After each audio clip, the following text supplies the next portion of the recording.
નમસ્કાર ખેડૂત મિત્રો, તમારું સ્વાગત છે અમારી વીટી ખેડૂત મિત્રોની યુટ્યુબ ચેનલમાં। તો મિત્રો, આજના આ વિડીયોમાં આપણે કપાસના ભાવ સાથે જ કપાસના પાકની સ્થિતિ સાથે જ કપાસના ઊંચા અને નીચા ભાવ ખેડૂતોને કેવા મળી રહ્યા છે, વાયદામાં શું હલચલ છે તે સંપૂર્ણ માહિતી વિગતવાર મેળવશું। તો વિડીયોમાં બન્યા રહેજો ને ખાસ કરી ચેનલમાં નવા આવ્યા હોય તો સબસ્ક્રાઇબ કરી નાખજો। તો મિત્રો, હાલ હવે ગુજરાતની અંદર વરસાદને બ્રેક લાગી છે। તો સરેરાશ 24 ઇંચ જેટલો વરસાદ ગુજરાતની અંદર પડ્યો છે। તો ઓળસાલ સાર્વત્રિક વરસાદના બદલે અલગ અલગ વિસ્તારોમાં ખંડવૃષ્ટિ જેવો વરસાદ પડ્યો હતો। તો હજી પણ ઘણા બધા વિસ્તારો એવા છે જ્યાં વરસાદ ના બરાબર જોવા મળ્યો છે। તો હવે આપણે મેન વાત ઉપર આવીએ તો હાલ કપાસના ભાવમાં રૂ પાછળ આજે પ્રતિ મણે 10 રૂપિયા ઢીલા પડતા જોવા મળ્યા હતા।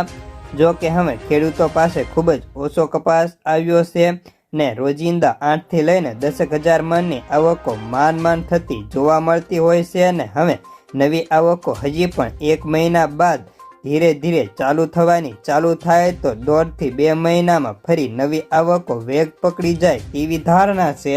જ્યારે આપણે હાજર બજારની સ્થિતિની વાત કરીએ તો આજે કપાસના ભાવ સરેરાશ 1400 થી 1570 હતા, જેમાં સૌથી ઊંચો ભાવ રાજકોટની અંદર 1570ની એક એન્ટ્રી પડી હતી।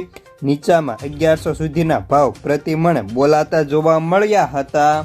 જો કે હવે કપાસના વાયદાની વાત કરી લઈએ તો MCX સપ્ટેમ્બરમાં 80ના સામાન્ય સુધારા સાથે વાયદો 56,550 રૂપિયાનો હતો। કપાસિયા ખોળમાં મામૂલી ઢીલાશ સાથે વાયદો 2814 રૂપિયાનો બોલાતો। જો કે ફોરન બજારમાં ન્યુયોર્ક કોટન વાયદો હાલ સતત ઢીલો પડી રહ્યો છે અને આજે ડિસેમ્બર વાયદો 67.22 સેન્ટે બંધ જોવા મળ્યો હતો। તો હવે નવી સિઝન દરમિયાન કેવો ભાવ રહેશે તે ખેડૂતોના મનમાં પ્રશ્ન થઈ ઊભો છે। તો તેની માટે અમારી ચેનલને સબસ્ક્રાઇબ કરી નાખજો, જેથી અમે તમને વિગતવાર નવી સિઝન દરમિયાન ભાવ કેવા રહી શકે તેનો વિડીયો આપી શકીએ। તો બસ આજના કપાસના સમાચારમાં આટલું જ। ધન્યવાદ।